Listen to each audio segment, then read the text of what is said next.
Houndsman XP Nation, we are going live on Thursdays. That's weird. We usually don't release on Thursdays. And the reason we're doing this is because Josh Michaelis had a wild hair and contacted me and wants to do a special segment on the Houndsman XP podcast feed.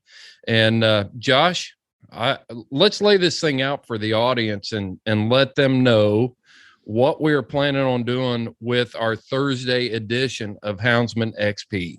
Go, Josh. Well, there are a lot of myths and half-truths and statements made about, coon hunting, competition coon hunting especially.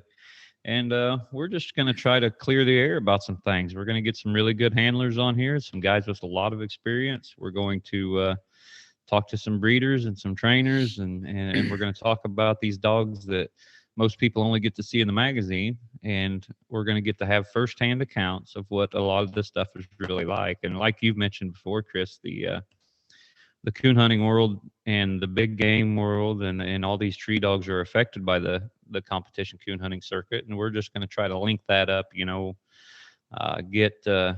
get these guys to understand that, it's not far and away. It's actually closer than they think as far as, how these dogs are, where their dogs come from and how our dogs are bred and what they do. And, we're just going to clear the air. We're going to bust some myths, I guess you could say.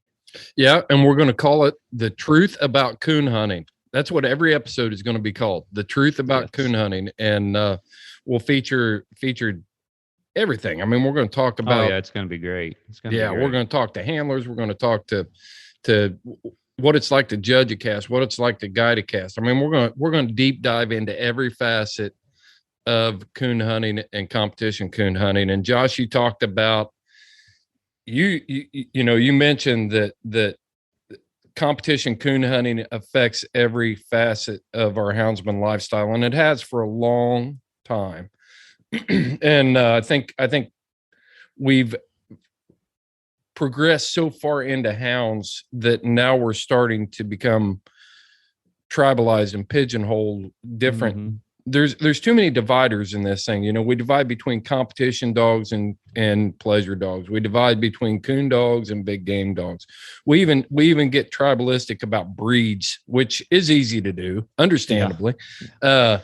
We're going to try to break down some of those barriers and draw some parallels and bridge some gaps here in this whole houndsman community, because I've used this example before, but if you look back at the American Quarter Horse Association, there was a horse that was an outstanding quarter-mile track horse, and he went on to become a great halter horse. And then his spry, or his offspring, became, instrumental in changing the cutting horse industry, and that was Doc Barr.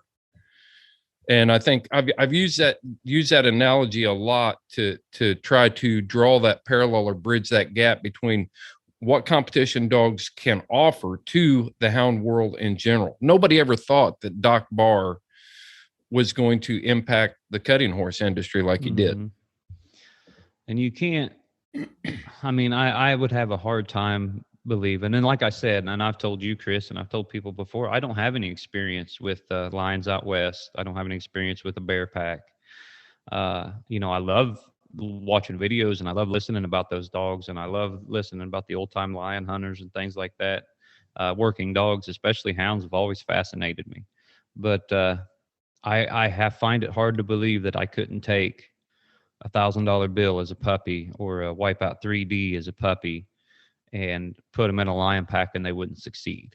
I think these are just talented dogs that they were trained for a niche that we enjoy, and these are just super good dogs that I think would excel everywhere.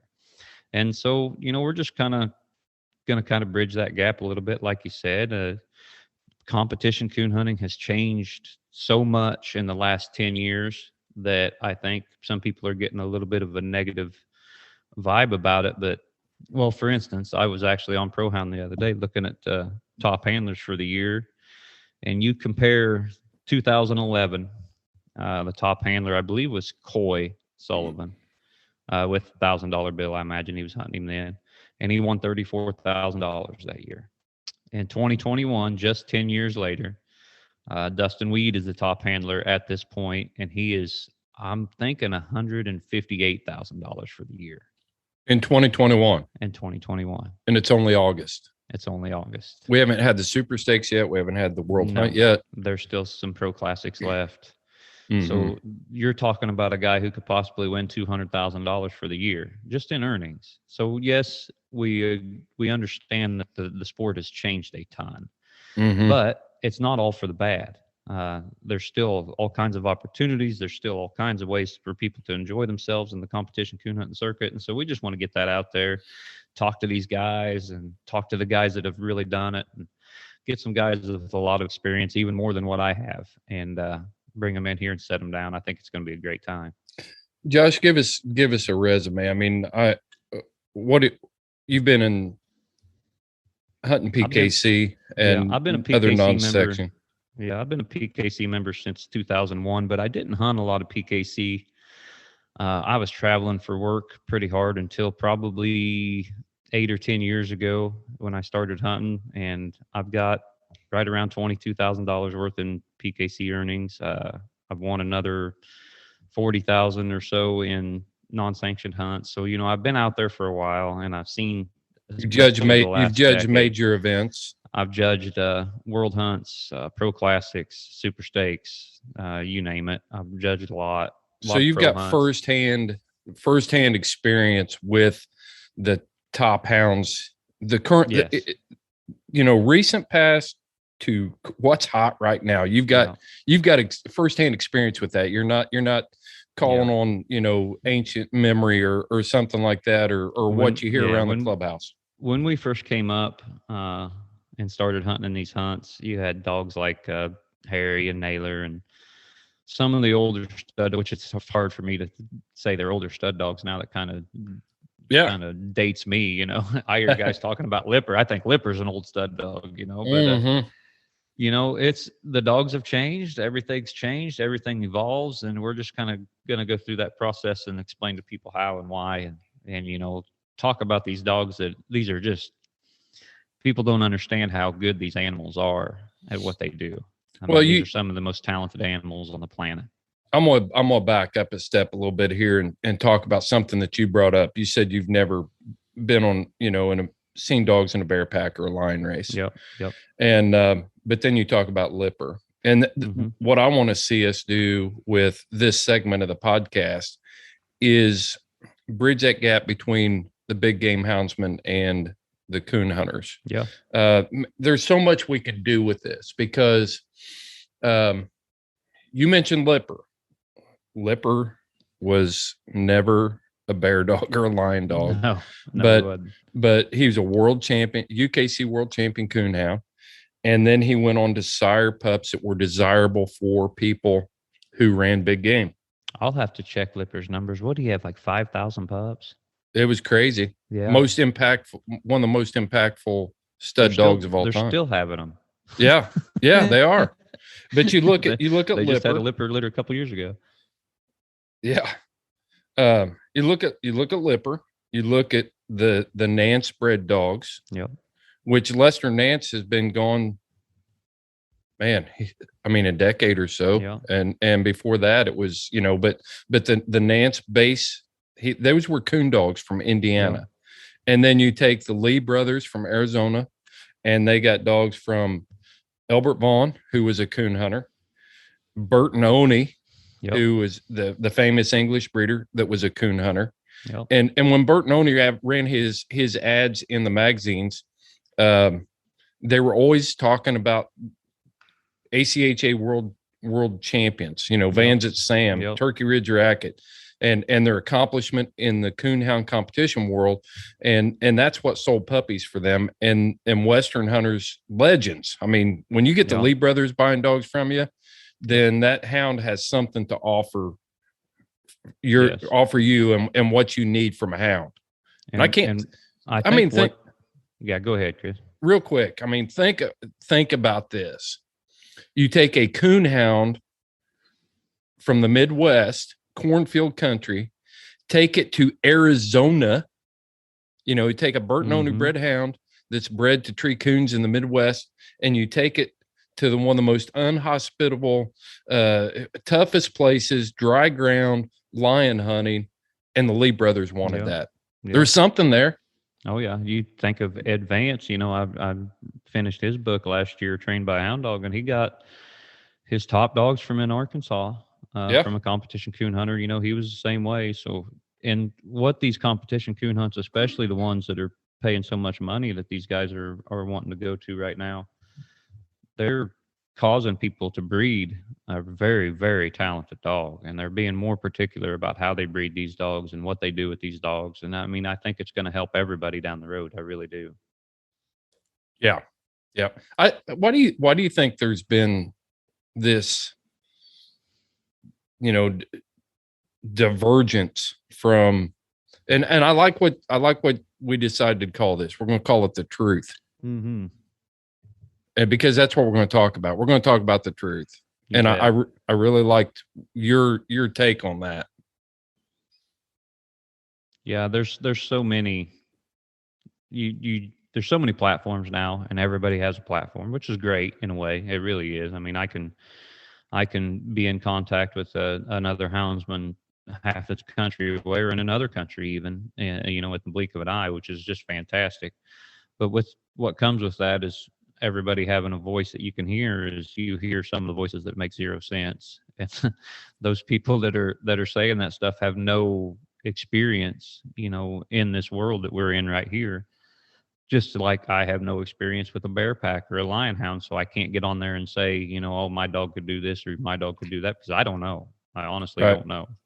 And so we're gonna get these guys in here that do have the experience, that do live the same life that I'm talking about, and that are at these hunts every week, that are breeding these dogs, for the purpose of winning these hunts. And we're gonna have, hopefully we can even get some lion guys, coming over, listening to the show, and maybe get one on or two and see how that goes as well. It'll be great. One place that I know that a houndsman, that, like, you take an organization like the New Mexico Houndsman Association. Yeah. They're hosting competition hunts, but those same guys are going out and chasing big game as well. So it'll be interesting to get some of that perspective. Oh yeah. But I want to hear everybody's perspective. That's how we learn things. That's how we make decisions, is you want to hear from everybody. Mm-hmm. Yeah. Well, are we kind of lay out the plan for, I don't want to spill the beans here, because I know that we want to kind of roll this whole thing out, but just give the listeners an idea of maybe, some of the topics and some of the things that really pique your interest, Josh, and some of the things that you want to accomplish and we want to accomplish here at Houndsman XP with this thing. The guests that we have lined up, at least the first few, are so experienced, and they've been around for a while. Some of them are younger guys. Some of them are older guys that have done this. You look at Jed Finley, who's a national champion, owner of Trader Inc. He's bred. I think he's responsible for one of the greatest litters of coonhounds of all time. You talk about the cross between Stylish Trader and High Times Lights Out Liz. So we're going to talk about that cross. We're going to talk about, his dogs, some of the most better experience he's had in competition hunts and things like that. We got Michael Ward coming on the show. Michael Ward is a top handler, and he's a handler. Michael Ward has a job, and that's his job. He's paid to go to these coon hunts and handle dogs, and we want to get that perspective from him too, because a lot of people don't understand that aspect. Jason Daugherty, and also a national champion, owner of Insane Ex-Con. He's agreed to be on the show. We're going to talk to him. He has a really unique story about what coon hunting has done for him, and he's got a really unique dog, and a good dog too. And if you want the truth, Jason Daugherty's going to give it to you whether you like it or not. Yeah. So Chris Freiberger, Jeremy Burns, Zane Allen, they've agreed to be on the podcast too. These are three guys with a dog called Whizbang. Chris Freiberger is also the PKC youth director, which I think it'd be great to talk to him, because that's an important position and something everybody needs to know about. And these guys are the other side of the aisle. These are three working guys with just regular jobs that partnered up on a dog and took him up the road and got a reserve championship in super stakes. And so that's another unique position that these guys are in that I think everybody needs to hear about too. And they're also unique characters. So it'll be fun to listen to. Yeah. One of the things you mentioned was that PKC youth program. And what a great way to secure our lifestyle by, having these youth programs and getting these kids involved and things like that. And I've got kind of a unique perspective on youth and how they get involved in different things like that. And I look forward to being able to talk to these guys and find out. But you can't deny the fact that getting youth involved, you're providing a competitive environment for these kids. You're teaching them a lot about life. You're teaching them about losing. You're teaching them about winning. It's going to be exciting. And then that spills over to a lot of other areas. And maybe they grow up to be, they don't get involved in competition hunting past their high school years. Yeah. Who knows? But, we see what impact winning a youth world championship has done to guys like Lane Denny. You bet. He's gone on to win an actual, a full scale world championship. Plus, he's now running tier 1 custom calls. He's won a truck. He's won another world hunt. He's a good kid with a good work ethic, and he'll attribute a lot of that to, early coon hunts and early coon hunting, so, and even if these kids grow up and they never own another hound past their first youth hunt, they're still on our side. They're still a positive voice and a positive thing for us too. So yeah, the youth is important. And Jed runs an awesome youth program too with the Trader Inc. stuff. The Trader Inc. Youth Challenge has been a staple in the youth circuit for 6 or 7 years, and they do a fantastic job with that too. So, it's, like you said, they're the future. It's important. And I think PKC and UKC both do a fantastic job of targeting the youth too. Yeah. I want to hear these stories from these kids. Cause I entered my first competition hunt and I hitched a ride from a friend because I didn't have a driver's license yet. Yeah. And didn't have any parents that were into coon hunting. So I had to find those rides to go to these competition hunts, and it's changed a lot since then. I can tell you that. It has changed a ton. I know when I was 10, 11 and going to these hunts with my grandpa, we were pretty poor. We didn't have a lot of money. We couldn't go up and down the road, but we would go to these little UKC hunts around the house. And I remember, I think every single one of them. I don't remember all our pleasure hunts. I don't remember, all the times we went coon hunting during coon season or anything, but I remember those hunts, and those hunts left a lasting impression on me that still is there today. And I hope that I can pass that on down to my own sons. So do you remember, can you remember your first opening night of kill season that you ever went hunting, or were you coon hunting before that? I don't, because I was so young. I remember my first coon hunt. I was 4 years old, and I remember having to be carried. We hunted out of an old 71 Chrysler car.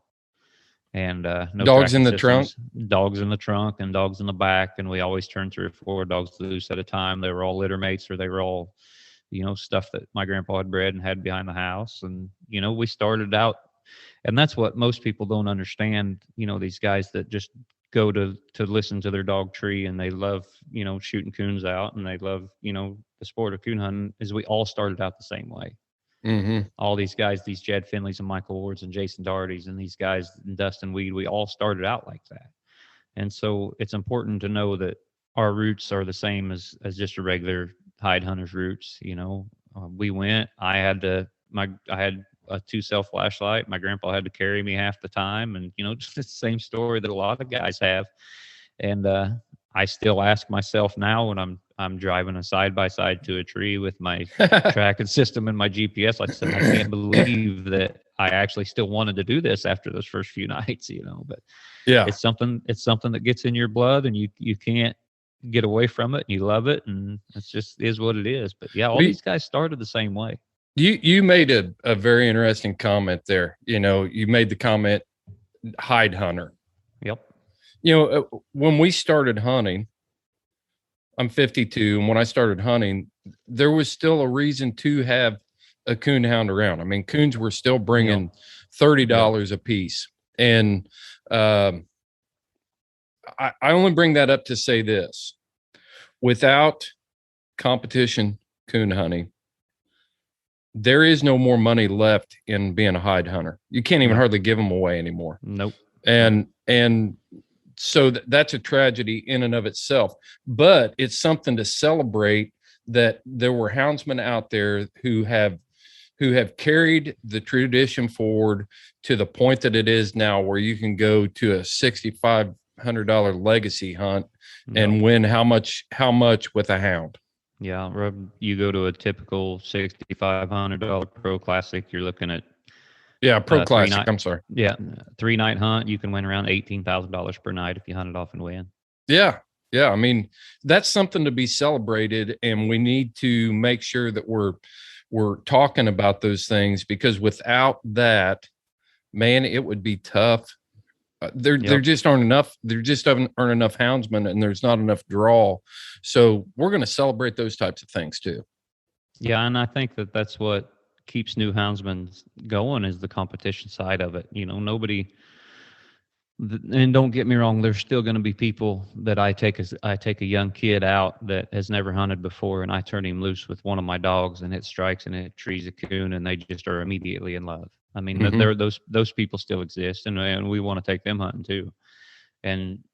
But the competition side, I think, is going to draw more children, more young adults, more people in that probably wouldn't be accustomed to the sport like that person that I spoke about earlier, you know. So it's just opportunity.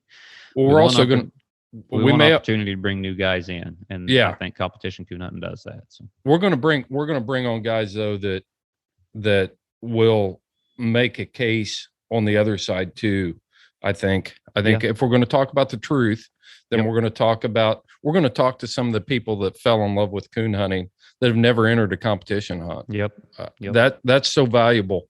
And because we've all got to figure out the question that we all have to learn to answer if we are going to survive as a culture is why we hunt.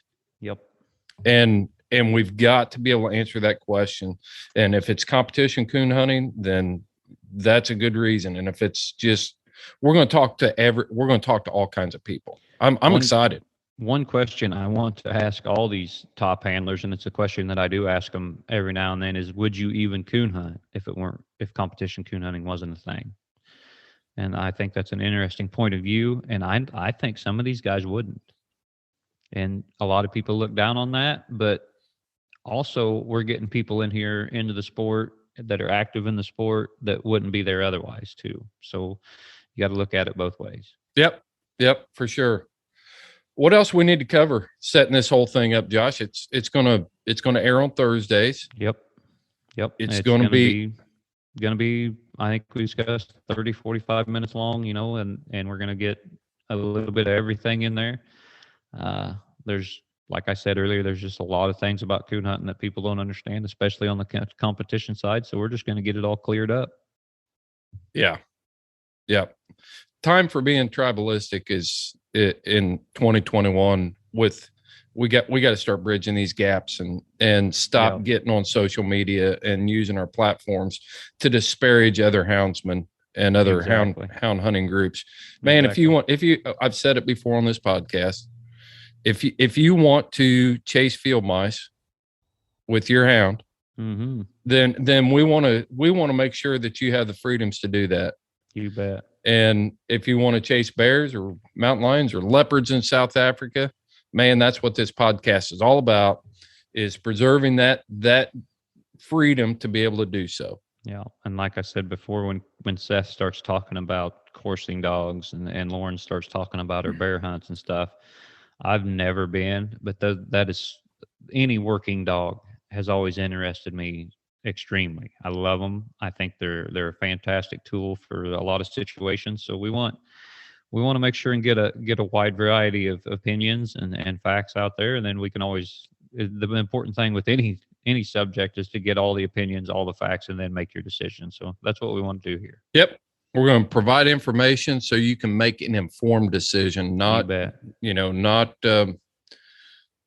shopping for answers from, I mean, there's plenty of places in 2021 that you can get fake news and we're not going to contribute to that. So no, absolutely not. Yeah. We're going to make Houndsman great again. Oh man. Yep. We need to elect a coon hunter in 2024, maybe. Yeah, that's right. There we go. That'd get us back on track. That's right. Well, Josh, hey, you got anything else you want to wrap this thing up and then with some final thoughts or? I think I've already expressed about everything I need to express. I just want everybody to tune in and listen. It's going to be a wild ride. It's going to be funny. It's going to be entertaining. And it's, most of all, it's going to be informative. That's the cool thing is, I mean,